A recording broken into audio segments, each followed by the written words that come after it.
Hi guys, welcome back to another video. Thank you so much for tuning in. I'm gonna do a story time today. I asked you guys on my Instagram what you wanted to hear next. I had two stories in mind, so it was my witchcraft story or tormented at uni story. They're both kind of similar, and yeah, voila, you guys wanted to hear my witchcraft story. So we're gonna get right into the video. Please do like, comment and subscribe. So I'm going to split this story time into three parts. So the beginning, so how I got into it, the process, so different things that we were doing, and also how I came out of it. Okay, I'm just gonna do a quick disclaimer. I might skip out a lot of it just for respect of other people involved. It is quite a deep story, and the reason why I wanted to share this with you guys is because it's actually a really big part of my life, my journey, who I was, who I am today, and who I will be tomorrow. And it's actually a testimony, and I felt really led to share this with you guys, and lo and behold, that's what you wanted to hear. So get comfortable, grab yourself a drink. Today I've got some water, and let's get right into the video. Okay, so if you don't know, I was born in Gabon. It's Central West Africa, and I moved to this country when I was about 9. I lived obviously that portion of my life back home. Growing up, I was around and I was introduced to a lot of what we would call as occultic traditions, and it was a norm for me. You know, as a family we used to go, I'm diving straight in guys, as a family we used to go through what you would call initiation. In our house back home, we used to have like a specific room for our gods basically, and we used to call these sita. If I find like a picture, I'll put it, les sita. And basically each and every single one of them signified a specific god. So it might be like a god to keep you safe, or god of money to give you wealth, god of this, god of that. So each and every single one was assigned to a person. So I had my own sita, and I would go in there and you would feed it and you would basically worship it. During the initiation process, it would be like a actual ceremony.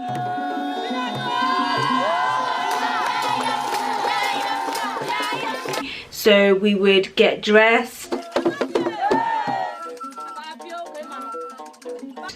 There would be this what we call mukukwe. So it would be like, again, I'll put pictures so you guys can kind of get the picture in your head. So this is what we would kind of look like. There used to be this specific tree, and it used to get like cut up and mashed up. It was very, very bitter, and you used to eat it. And bearing in mind guys that I was very, very little, very, very young, so I started getting initiated from a very, very, very young age. When you would eat this, you would kind of start having hallucinations, and you would go into a trance.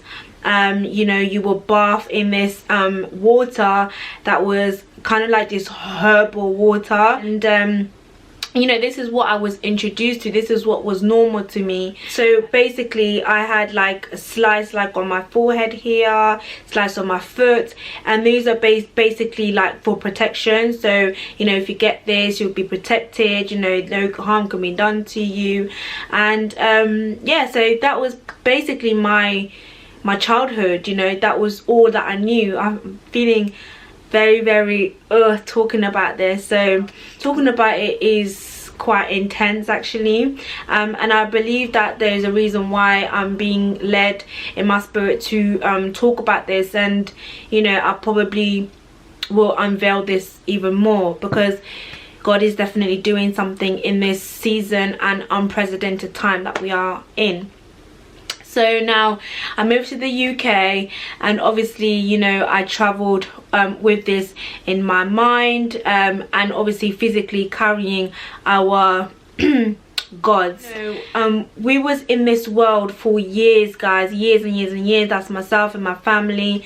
You know, it was almost like we was living in a completely different world.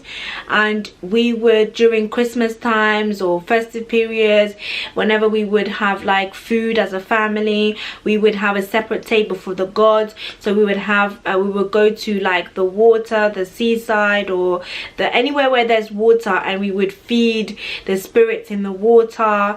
And we would you know, we would put a table separately for these gods that we worshipped, you know, and we would pray to them. And this is how, again, like this is how we grew up, this is how we lived our lives, you know, worshipping these gods, you know, believing that, you know, I'm being protected, and following these occultic kind of occultic ways. So coming out of it, I came from a Catholic background, and if you are a Catholic or if you've been to a Catholic church, you know the drill. You basically go there, it's 40 minutes, you light up your candle, the priest talk, you give your offering, you drink your wine, you go home. And that was literally the routine. When I was at college one time, there was a revival full of young people breaking out, loving Jesus, crying out for God, and it was very intense, and it was like something I've never seen or experienced before. And I was introduced to that. When I was introduced to that, I remember that I started to experience things that I've never experienced before. I started to have encounters that I never really encountered before. And just before I go deeper into that, before I got saved, obviously I only knew of this dark world, but then it wasn't a dark world to me, it was a norm to me. And I was having extremely bad dreams. Like, guys, I used to dream of like literally I'm falling and I'm sinking into my bed. I used to dream of like anacondas, like pythons, literally like all the time. Snakes were eating me up, snakes were chasing me. I was always dreaming that I was being chased all the time. And I didn't know that, you know, there was a demonic hold over my life. Like, I didn't know that, you know, all of these gods that I worshipped and all of these things that I was doing, I was actually burying myself, my spirit. Like, I didn't know that my spirit was trapped in this demonic world. When I got introduced to the church, and I started diving into prayer and people started praying for me, that's when I realized that there is two different worlds. This unknown world that I was engaging in and my spirit was trapped in is actually a reality, and actually more real than just the scary movies that we watch. It's real, do you know what I mean? I remember one day I was in service and these young people were just crying out for God, screaming, doing all that stuff, and people was like speaking in tongues. And if you don't know what speaking in tongues is, basically in a Christian church, is people speaking in unknown tongues, basically, when the Holy Spirit just fills you up and you just start speaking in another language, and it's a heavenly language. It's not something that you can make up. It just, the Holy Spirit takes over you. And I remember when people used to speak in tongues, it used to irritate me. I used to be thinking, oh, like, I used to be so uncomfortable. Like, I would literally walk out. And one day I was just like, you know what, let me just stay and let me just see what happens. I stayed and they prayed over me, and I literally manifested. Like, I manifested. And whew, guys, I'm feeling so, wow, like I'm brewing up inside whilst I'm sharing this. But I'm gonna cut the long story short. When I got delivered, I realized, and actually reading the word and reading the Bible, I realized that all of these occult things that I was doing, it was bad. Like, it was not good. I realized that I couldn't serve two masters. I couldn't keep serving and worshipping these gods and trying to serve and worship Jesus Christ. Like, you cannot worship two gods. And I realized that I was actually in bondage. Like, you know, the more you try to come out of like darkness, the more oppression comes onto you. The more light that I was putting in me, the more oppressed I was getting. And back then, guys, you could ask me to tell you 5 things about myself that I liked. I could not do anything. I could not tell you nothing. Like, I was so oppressed. I literally had so much phobias. I had phobias of spiders. I had anxiety. I had depression. Like, literally, guys, I was literally going through such a torment.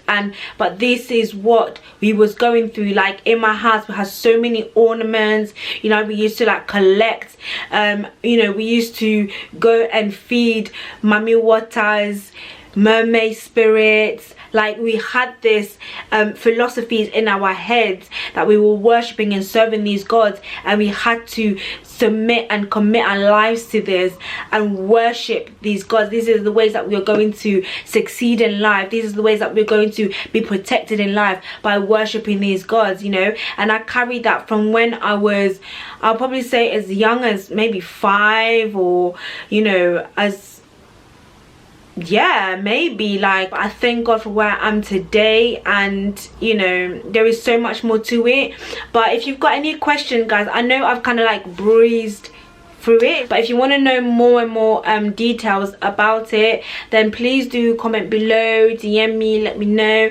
And yeah, I will see if I can even get my mom on here and we can really talk about this, because I really feel like it's okay, you know, like I can talk about this, and there is freedom, there is deliverance. Anybody who is going for anything, you know, sometimes we feel like this is who I am, it's just how I am, but you don't know that you are, it's generational, you know. You are carrying generational curses because of things, that sacrifices that were made, you know, by your parents, your parents' parents, your ancestors, and you don't know that you are carrying these generational curses, and you're just thinking that's just the way I am. That's how I used to be, guys. I used to have I used to be so quick-tempered. I used to be so angry. I used to be so like oh, trust me, like toxic was me. Like, I will give you toxic, fam. And I used to just think that's just me, that's just the way I am. But it's not. Thank God for the blood of Jesus, thank God for salvation. And yeah, man, God is doing something in his time, so I want to share more and more and more. And I'm going to talk about how I was tormented at uni as well. I know someone requested for that video, even though the majority of you guys wanted my witchcraft story, because it kind of like ties in and links in. I hope you guys enjoyed this video. I know I've missed out a lot, but I'm taking it time. I'm taking it one step at a time, because this is a lot of things, you get what I mean. Please like, comment and subscribe. I'll see you in my next video.